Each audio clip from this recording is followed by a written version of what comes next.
In a unanimous ruling, the Supreme Court has weighed in on the 2024 election and says former President Donald Trump's name can be on Colorado's presidential primary ballot. And just in time, the decision comes one day before Super Tuesday, when voters in Colorado and more than a dozen other states head to the polls. What was being argued here would have taken the world's most successful democracy and introduced this incredibly destabilizing factor that would allow states to unilaterally remove a candidate from the ballot. The case came to the High Court after the Colorado Supreme Court ruled in December that Trump was ineligible to run because of the role he played in the January 6th Capitol riot in 2021, even though he has never been charged.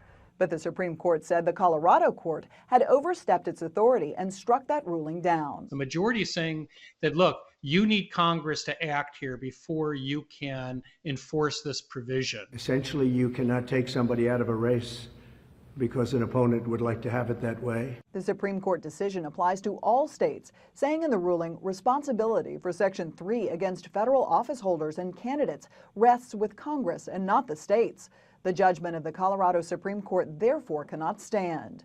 A rejection of similar efforts in a handful of other states. I think they're all dead as Dillinger. I mean, when you read this opinion, there is no dissent. The Supreme Court still has to decide another Trump case and determine whether he has immunity from charges he tried to overturn the 2020 election. That trial was supposed to start today, but is now on hold. In Washington, Caroline Shively, Fox News.